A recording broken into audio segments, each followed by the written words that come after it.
What's going on, everybody? Eliot here, the No Huddle Show, at the scene of a crushing defeat. Oh, wait, sorry. That's Penn State. My bad. Sorry, I forgot about it. Wow, wasting no time taking the pot shots today. I had to do it. No, hey, when's Temple season start? Temple doesn't have a season. It doesn't matter. Okay, gotcha. No, we are here at the Link. We are here after the Eagles convincing 33. Well, maybe not convincing, but their big win over the 49ers, 33-10. They moved to 8-1. I think really all you can say about this game is they took care of business. I think that's really just what we saw out here. It wasn't pretty, wasn't especially ugly. They didn't play a good team. I don't think they're going to be moving up in the power rankings. Wentz didn't help his MVP case, but they got the job done. Yeah, it was just a workmanlike, professional effort from a team that's 7-1 and setting the pace in both the NFC East and the conference standings. Look, you're not going to blow every team out. They wound up winning the game today 33-10. I think that through a large swath of this game, the 49ers were never really in it, but the score was a lot closer than you would think it would be for a team that went over 9 minutes without a first down, a team that through its first 10 drives punted 8 times, threw 2 interceptions, one of which was a pick six. And the Eagles in the second half, they pulled away from the 49ers with some big plays. And I think, Eliot, the refrain that we've used basically ever since Carolina is, this is a Super Bowl caliber football team that the Eagles that they have right now, and they're playing at a Super Bowl caliber level because even though the offense didn't carry them today, the defense made some big plays. They scored a touchdown. Special teams, even though Jake Elliott missed 2 extra points, Derek Barnett blocks the field goal. All 3 phases came up big in this game. They got the job done, and all that stands between them and the bye week is a game next Sunday here against the Broncos, and they could be 8-1. Yeah, and that's the crazy thing. The Eagles have already matched their win total this season for all of last year. So, look, the Niners are not a good team. C.J. Beathard is not a good quarterback. There really was not really many impressive parts of this 49ers team. Maybe the defensive line, but we can talk about that, whether that was more the Eagles' offensive line or the Niners' defensive line. But what you saw today was a team that just knows how to win. You can debate how much that Cowboys win meant in Week 17 last year, but they've won 9 of their last 10 games overall. So, last year they were in a lot of close games they lost. They're learning how to win those games, and you saw this today. No, it wasn't especially close, but we've seen it, not only in this game, we saw it against the Cardinals, a team that I picked them to lose against because I wasn't sure they'd be able to get up for a team that wasn't as good as them and a team that they were expected to beat big. The Eagles were, I believe, 4-6 or 5-5 in their last 10 games where they were double-digit favorites. So it's not like, it was a guarantee they were going to win this game or cover. They end up doing both. Non-dominating fashion. One of the big stories coming into this game was the weather. It didn't really end up raining as much as I thought it was going to. There were some stretches where it was monsoon-like, though. Maybe in the second quarter, but I think, when we were sitting in the press box prior to the game, it was really bad. Yep. It was worse during pregame than it was during the game. So I guess the first question I'll ask you is, how much do you think the weather played a role in this game, even though they did end up winning by 20 points? I don't think the weather was all that much of a factor, Eliot, and I think that if we just want to start on the matchup that was the most intriguing one going into the game that we talked about on Friday, was the 49ers defensive line against the Eagles offensive line. I talked to Brandon Brooks after the game. I talked to Lane Johnson after the game, and Lane basically said that, the offense got off to a slow start. He shoulders a lot of that blame up front as an offensive line. And Brooks told me on his walk out of the locker room that basically the 49ers showed up today. And you could tell this based on some of their schemes. They ran a lot of delayed blitzes. They ran a lot of stunts. Eric Reed, the safety, came on a couple delayed blitzes. And it wasn't just the fact that Carson Wentz got sacked 3 times in the first half. He was probably hit behind the line of scrimmage. He was hit a lot. Throws 4 or 5 times on top of that. And Brandon Brooks told me on his way out of the stadium that, they showed a lot of different things on the field versus what they saw on tape. So the Eagles offensive line got some different looks from the 49ers, and that's what an 0-7 team is going to do, particularly when the strength of their team is their defensive line and their linebackers. They did a really nice job of it early, and then the Eagles went in at halftime, made some adjustments, made some protection adjustments up front, didn't allow a sack the rest of the way. So kudos to the offensive line and the coaching staff, but, the first half, they looked overmatched and like they didn't have any answers for that 49ers front seven. So I was thinking this during the game. Tell me if you think this is a good take or a bad take. As much as, look, some of the runs Wentz pulls off from these pressures are amazing. His one last year against the Redskins. He's done it all season really. He did it last year too. But sometimes I look at him in that pocket, and the pressure comes. He ducks to try to get the defender away from him, and that defender either lands on his back or gets his hands on his back. And sometimes, especially today, he was fighting off 3-4 guys trying to continue the play. So let me ask you, I know I know you want a player that plays the whistle, but I kept watching that thinking like, man, he's going to get hurt one of these days, ducking like Yep. that. And I mean, do you think that's something? What do you Well, think? Do you think I'm off base with that? No, no, we've talked about this dating back to Carolina, and I basically said that I thought it was foolhardy, and Frank Reich wasn't too thrilled about it the Tuesday after. It was kind of foolhardy for Wentz to lower the shoulder down along the goal line, and I know we had the conversation about whether or not you want him to, take those extra hits and lower the shoulder and make that play. But the cumulative effect of all of those hits, it might add up. And the other side of that is games like today, games like the Redskins last week when he had that Houdini act in the pocket, all it takes is one hit. We saw it with Aaron Rodgers. We saw it with a couple quarterbacks across the league. All it takes is that one big hit, and you lose your quarterback, and it changes the scope of the season. I don't know what else he could have done today because there were times where he would get rid of the football and within a split second he'd get hit and driven to the ground. So I don't think today was a day where he took unnecessary hits. I just think it was a day where, at least early on, it seemed like the Eagles' offensive line was overmatched, and I can't really blame Wentz for that. Yeah, and look, I thought when he ducked his shoulder against the Panthers and took on that cornerback, I was okay with that because you're going into the goal line. You have a guy that's smaller than you coming up to you. I'm okay with it in that situation. My only concern is if I'm the Eagles and if I'm their fans watching, man, he takes some big hits in that pocket sometimes, and I'm not saying he could avoid all of them. And I'm not saying just go down, but I do think he took a lot of hits today, and I thought it impacted his accuracy. He started out well, but he finished, I think, roughly a little over 50% with his passing, so not great. The Eagles finished with, let me see how many offensive yards they finished here with. Total yards, they wound up 304. Yep. So, they moved the ball fairly well. Let's talk about the offensive line for a split second before we get into Alshon. I thought, the big question coming in was how was Vaitai going to play? This is the first time Wentz has played without Peters as his left tackle. I thought Vaitai played okay. I think he gave up one sack maybe in the second quarter. I'm going to have to go back and watch the tape. But you make an argument that the second one was on him too, but Carson also held the ball a little bit too long in the pocket on the second one. But I just thought, and you said it, and off what Brandon Brooks and other offensive linemen said, I thought a lot of the pressure that the 49ers got was off of blitzing and scheming. I didn't see Vaitai getting beat left and right up and down the field. Yep. We talked on the previous podcast about whether this team should trade for a left tackle. I know fans have been talking about it a lot. Trade deadline's Tuesday. Joe Staley goes down today, so he's out of the mix. So there's one.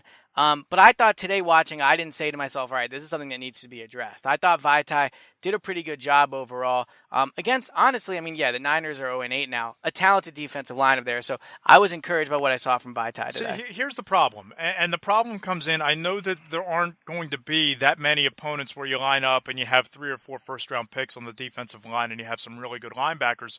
But the blueprint was authored today, and I wrote about it going into the game in the matchup post, and we talked about it a little bit on Friday, that the defensive coordinator for the 49ers was going to overload the left side of the field. They were going to blitz the left side of the field. They were going to try to overwhelm Vaitai the same way that the Panthers did when he played right tackle. And for 30 minutes of football, it worked, and the Eagles had no answer. And I think the two things they did is they slid some protection to that side of the field. They left Brent Selleck in a little bit longer. But in the second half, you saw a couple more play actions. You saw some quicker, slant routes. You saw Carson get rid of the ball quicker. And that's all fine and good. And you started the show talking about Penn State. They lose their left tackle yesterday, and it's been Here come an the issue. excuses. No, it's not an excuse. I'm making a comparison in that you've seen Penn State mask their offensive line issues by scheme, and it came back to bite them yesterday against Ohio State. They lost their left tackle, and Ohio State went wild and made all kind of plays in the backfield. The Eagles can scheme around Vaitai all you want, but you're going to face Khalil Mack, you're going to face Von Miller, you're going to face the Cowboys front four, you're going to have to go to Seattle, and I don't know that you can scheme your way out of that. I think eventually, and they almost had it today, you're going to have that Ohio State type of game where you can't mask with scheming Vaitai. And I think that if you can make a deal for a Dwayne Brown from the Texans, or you can bring in a Brandon Albert off the street, I think you need to at least entertain that option over the next 24 hours, because I don't know that you can get by with Vaitai being the long-term answer. The only counter I would make is the Eagles, first of all, they like to coach up their own guys and play them, and I think that's what you're seeing with Vaitai. But the other thing I would make is, look, I'm not saying clearly Jason Peters is a better player than Vaitai, but Jason Peters is a Hall of Fame player because of what he's done over his whole career, not because of what he's done over the last year and a half. Peters has been playing well. I think even, you talk about Khalil Mack, Von Miller. First of all, a lot of those guys will go up against Lane. But I think if you Maybe. yeah. I mean, the defensive coordinators might move them too. Right. And No, Lane's talked about that. Lane's talked about, several times that they'll move guys around and put them up against a weak link on an offensive line. Coordinators will find your weakest player and attack it. I guess what I'm saying is, based off what I saw today, I wouldn't have felt confident against any of the Eagles' tackles going against any of those players. Obviously, I'd feel more comfortable with Peters, but I think off what Vaitai showed today, look, the reality is, and this might be a topic for another discussion, Peters might never play again for the Eagles. Correct. So, yeah, you could trade for a stopgap guy, and I've said I would support that based off the rest of the NFC, but it would be huge for this team if Vaitai could play out the rest of the season and play at a decent level, or even, an above decent level, because then next year you feel more confident in your tackle situation. So, yeah, I might make a trade just for some insurance, but if I'm the Eagles, I'm starting Vaitai next Sunday against the Broncos. But that we can discuss that maybe in the Hot Take podcast. My thing is that if you make a move, even if you don't play a guy next week and you release Taylor Hart, you have that week to get him into your building. You have the bye week to kind of get around him and instill your system, and a full week of prep before you go to Dallas. I just don't know that if you're the Eagles in a Super Bowl caliber year, based on what you saw, and I know that they schemed their way around it in the second half, and they did fine. They didn't allow a sack in the second half of the game. But I don't know that when you go up against the type of pass rushers they're going to go up against the rest of the way, I don't know that you can get by on that. I think that you're going to have to pay the piper eventually if you leave Vaitai out there against some of the pass rushers they're going to face. And look, they have 52 spots on the roster right now, so they have an open spot there. The trade deadline's Tuesday. I'm okay with adding a tackle. I'm just saying, I think Vaitai looked like he deserved the shot to play again, and I'm all right with trading for one. I just don't. I think we could both agree that had Vaitai not played well today, we would be slamming the desk saying you got to trade for somebody. Yep. But I think the Eagles escaped this game today feeling like they could feel good about Vaitai. But one of the big takeaways outside of Vaitai in the offensive line, Alshon Jeffery. He had his first. You called it his signature catch as an Eagle so far. I think that's fair to say. His best catch as an Eagle so far with his 53-yard touchdown in was it the third quarter or the fourth quarter? Third quarter. Really, that was what you want to see from Alshon. 50-50 ball. Wentz put it up there. Alshon went up and got it, made some players miss, went in for the score. I have my own thoughts on it. People are going to say I'm a hater, but I will have my own thoughts. Let me hear it first. You talked to Alshon after the game. Yeah. What are your takeaways from that play, and what did Alshon have to say? Well, I think that it was his signature moment as a member of the Eagles, and you and I have disagreed for a while, and we don't need to debate the entire merits of what he brings to the offense. I do think that he's opened up some room underneath for Nelson Aguilar and for Zach Ertz. But today, you saw him become that legitimate number one wide receiver. At least for one play, he showed you the value of being a number one wide receiver.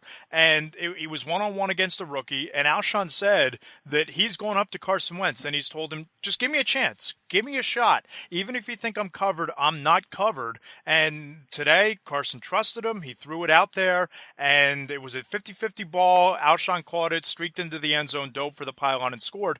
Two things there, Eliot. Number one, I think that this is the continued evolution of Wentz as a quarterback with his deep ball accuracy and his confidence with the deep ball. And number two, Jeffery said that he basically told Carson one route that he wanted to run on that play in the huddle, and Carson kind of switched it up and said, let's make it a go route. Think back to Monday night, and it was the line of scrimmage on the 2-yard line. He audibles into that play call that was the Nelson Aguilar touchdown against the Redskins. Today, he changes the route on the play call to Alshon. Those two plays right there, I think, are prime examples of just how brilliant Carson Wentz is pre-snap at reading a defense and exposing the looks that opponents are giving them right now. All right, so I have a few thoughts on this. My first thought is, and I'll start with, to everyone that follows me on Twitter, I saw you in my mentions saying, J-Mac couldn't do that, Kenny Stills couldn't do that for $12 million. So I understand everyone thinks I hate Alshon. And this is not me changing my opinion on Alshon. The only thing is, I've always said Alshon's not that number one dominant receiver. Now today, that 53-yard touchdown, it was a very nice catch. I'm not ready to change my opinion of Alshon off of that one play. I think he's a very good number two receiver. I think he did what he was supposed to do. The Niners are one of the worst passing defenses in the NFL. I think they were 25th coming into the game. He's going against Akello Weatherspoon, a rookie who I believed was maybe a second or third round pick. He did what he was supposed to do. But if you look outside of that, I still think him and Wentz are having trouble getting on the same page. Jeffrey was targeted four times today. That seems low. I feel like he was targeted a little more than that, but it says 4 times. Oh yeah, no, this is just the first half summary. That's No, why he was only targeted. he was targeted 8 times. Okay. 8 times, 2 catches, 62 yards, with obviously 53 of those coming on the touchdown. So I'm not going to say, look, I always hated when running backs would have 100 yards and people would go, well, 70 of them came on one thing. Because look, you get what you get. But if we're talking about the development of their relationship and them continuing to get on the same page, he was 1 for 7 on the other 7 targets for like 9 yards. So right. By comparison, though, Zach Ertz and Nelson Aguilar, who we've been blue in the face about this offense funneling through the middle, those two players had 9 targets. So you still have a majority of the passing game flowing between the hash marks. Matt Collins lined up on the outside. He was targeted 3 times. Well, yeah, I think there was and more. And Torrey Smith was targeted twice. And yeah, Trey Burton too. So it was actually 50-50 today. I'm not disputing your point. I do think you're right. They do use the middle of the field a lot. I just think that with this Alshon catch and this touchdown, everyone's going to be all excited about him. And I'm not here to kill the enthusiasm. The Eagles are 7-1. Alshon had a great game. I'm just saying what Alshon did today is a step in the right direction, but I don't think this justifies him as a number 1 receiver. I don't think this means they should hand him a big deal this offseason. Alshon still has a lot to prove to me. And one point I want to make about Alshon, I'm not sure I've made this on the podcast, but look, after the game today, he talked. Alshon's a good guy. Like, you wrote it earlier in the week about how Alshon's not worried about his touches, and, he knows that he's creating opportunity for other players, and he knows the ball will come his way eventually. So when the Eagles sit there this offseason, if Alshon continues to have these type of games, let's say he doesn't top 100 yards all season, maybe he doesn't once or twice, they're going to have to decide whether to sign him. I think Alshon's a guy I would bring back. Like, right. DeMarco Murray was a guy I wouldn't have brought back if you want to compare to, like, semi-disappointing free agent acquisitions. DeMarco wasn't a good locker room guy. I don't think I'd say that Alshon Jeffery's a semi-disappointing free agency acquisition, though. All right. I think he's unlocked the keys to a lot of other players on the offense, and we're only 8 games in. Right. Go look at what the numbers Terrell Pryor is putting up. Well, if I told you after 9 games, Alshon would have what? After 8 games, Alshon would have like 400 yards and 3 touchdowns. He hasn't topped 100 yards one time. But he's averaging over 14.5 yards per catch, so it's not like he's not producing. I think it takes some time for a quarterback and a receiver to get on the same page. Right. I don't think there's much debate. I think you bring him back. You're not going to pay him $15 million, but I don't know that there's going to be a $15 million offer on the table when you look at the other free agents that'll be out there and the numbers that he's putting up. Look, I agree with you. And again, if the number's right, obviously the number has to be right. But if we're talking about paying Alshon $7 million a year, $8 million a year, around 10, no more than 10. I'd have to see a little more for 10. But I do agree with you that he helps the offense. My only thing is just, again, like, if we're going to talk about number 1 receiver, I'm not sure he's that yet. Maybe he develops into that with Wentz, and that's what you want, and that's why you bring him back. I guess my point I'm making is everyone thinks I hate Alshon. I would bring Alshon back. It just has to be at the right price. And one of the reasons I'd bring Alshon back, and not to sound cliche and like super sports righty, but he has been a good locker room guy. And I think even though he's not super talkative with us and he's kind of a quiet, southern, like South Carolina guy. Teammates love him, which wasn't really the case with DeMarco. But that's an understatement. Yeah, but also I think Alshon, when they signed him, I wrote, this is, boomer bust situation because 1-year deal, he's a guy that's using the Eagles to try to get paid. I thought if he wasn't getting his numbers, he would talk up, he would like complain to the media and stuff. Now the fact they're 7-1 helps obviously. But I think he has really embraced his role as, he's not, he might be the number 1 targeted receiver, but Ertz is the number 1 offensive weapon. Yep. Aguilar is up there. He probably has more targets, if not they're close. Yep. Jeffery, I don't want to call him a role player, but he has not been like a focal point number 1 receiver, and that's probably what he thought he was going to be. So I give him credit for embracing that role. And today what you saw is, like, we could say, yeah, maybe Matt Collins can be there next year. And, I've said I thought Marcus Johnson is pretty good. They're not ready to make that type of catch. No matter who it's against, they're not making that type of catch. Can Alshon make that catch against a number 1 type cornerback? No, not many receivers can. There's only probably 4 or 5 in the league that can out-jump a Richard Sherman, a Patrick Peterson, a Josh Norman, those type of guys. But you did see the benefit of having Alshon. And again, it makes it an interesting decision for the offseason. But yep, and we talked about it Friday. Matt Collins, three targets. Torrey Smith only had 2 today. So I think you're going to continue to slowly see Matt Collins emerge as that outside receiver opposite of Alshon Jeffery. Mm-hmm. They had him in on a series or 2 where he was on the outside, and he wound up on those 3 targets, catching 2 of them for 30 yards. Mac Hollins is coming along. Alshon Jeffery's coming Yeah. along. Nelson Aguilar has found a home in the slot. He's thriving there. Zach Ertz is a premier tight end in the NFL. This offense is firing on all cylinders. And even though Jeffery's numbers, if you want to say that they're not what you expected them to be, he's over, 365, 370 yards through 8 games. They're Not great. what I they mean, were come on. in You got to admit Chicago. they're not great. Right, they weren't what they were in Chicago, but it's the trickle-down effect on the rest of the offense, which is the value that I think he brings. Yeah, no, and I agree with you. And the other thing that I'll say is... And don't forget, Wentz is getting better each week. Would Wentz make that throw in week 2? Yeah, I think he would. I just don't think Alshon would have caught it. Alshon made those throws in week... Wentz made the throw against the Giants in week 3. Okay, well, yeah, he missed that wide open throw. Right. But are you talking about the 50-50 balls? I'm talking about the 50-50 ball. Because he threw those in week 1 against Washington. Right, Alshon had 2 chances. But this was a dime. Yeah, he dropped it right in where it needed Well, I to actually give Alshon more credit for the catch than I do Wentz. But also, Wentz missed Alshon in the end zone in the first half. I mean, we could be talking about, close to 100 yards, 2 touchdown game from Alshon Yeah, my today. point is that Wentz is steadily improving on his deep ball accuracy, his deep ball confidence. He's airing it out more often. I think he's 4th in the league in completions over 25 yards, according to Pro Football Focus. So he's improving, and as he improves, I think you're going to see the production from Jeffery continue along that bell curve. Yeah, and honestly, I don't think it's so much about Wentz improving his skills or Alshon improving his skills. I just think they need more time together. Yep. And that was always my thing with the 1-year deal and all that. But Wentz, I mean, I can't believe we've gone 21 minutes from this podcast since it seemed like every other week we talk about Wentz for 9 minutes to start. I thought he was okay today. Missed the throw to Alshon. His interception he had to Mac Hollins. I didn't get a chance to talk to Wentz after the game. I would go ahead and guess that was some type of miscommunication or a missed throw. I don't think that was a poor, like a throw that was not accurate. I think he thought Hollins was going to be there. That's going to happen. So he had the interceptions, 2 touchdowns. Didn't think he was especially accurate on the day. Didn't think he was especially good.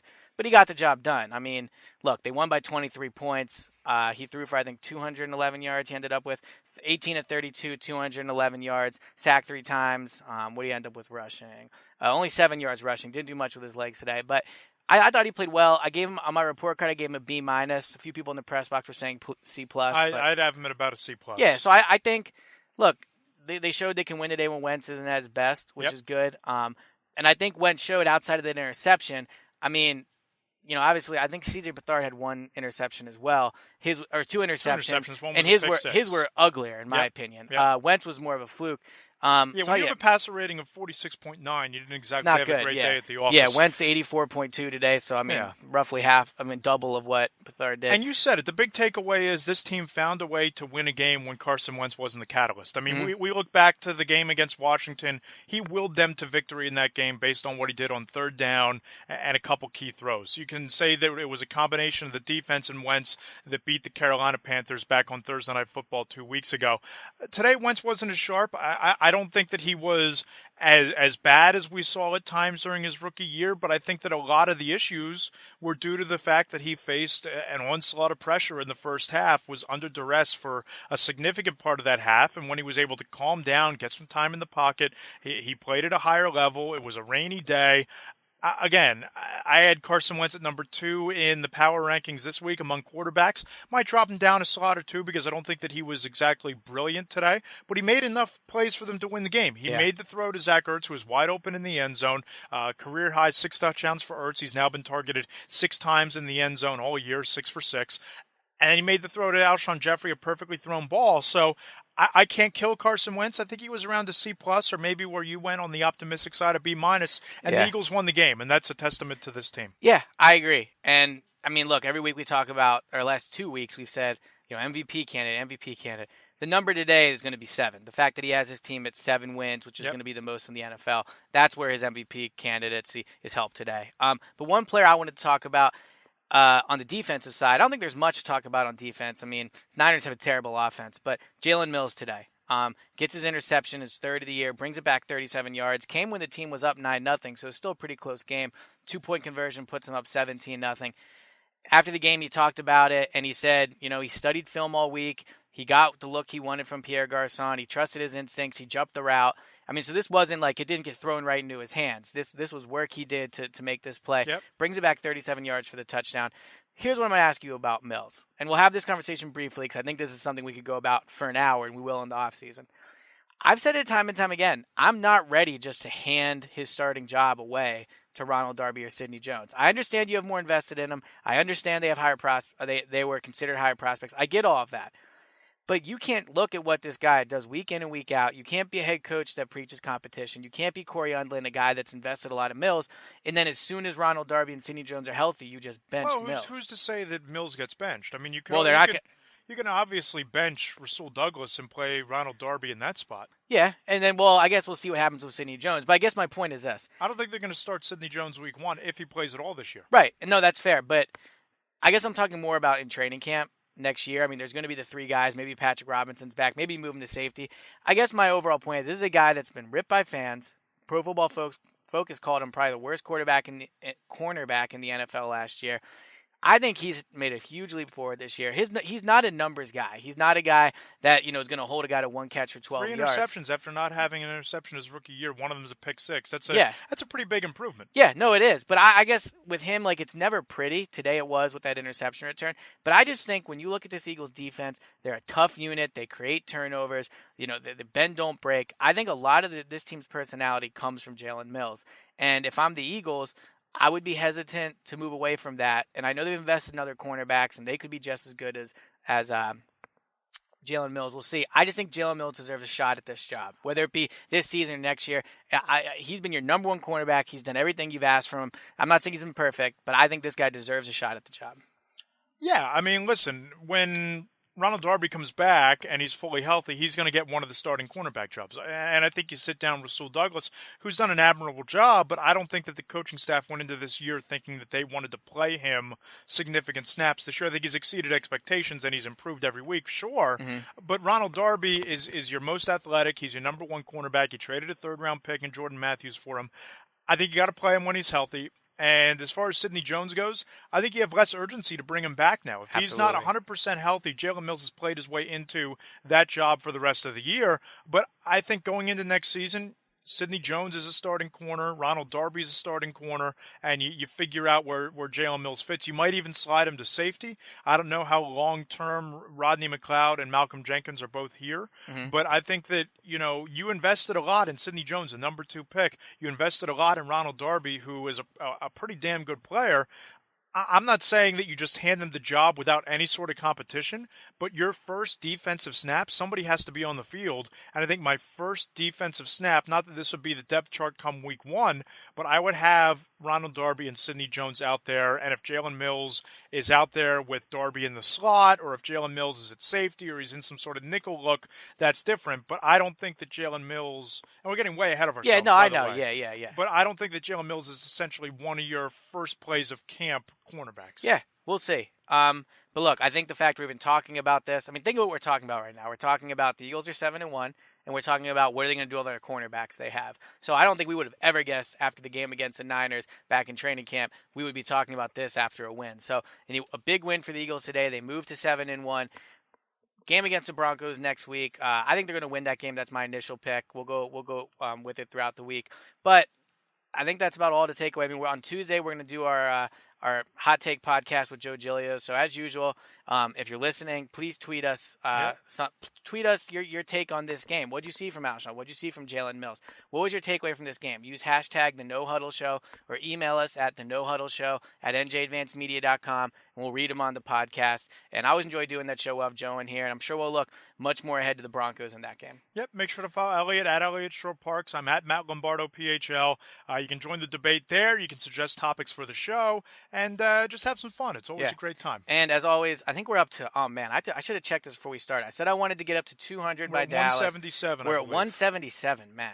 We might get to 200 by Denver. Yeah. But I appreciate all the ratings. I appreciate all the reviews. We read all of them. We're up to 4.5 stars. We worked our way up to that, man. We were at 3, I think, when we started off. A few haters at the beginning. But we're up to 4.5. So I appreciate everybody doing that. We're going to get out of here. It's starting to rain a lot more now, so we're going to hurry up and get to my car. Matt, I appreciate it. We'll talk to you guys on Tuesday. See you Tuesday.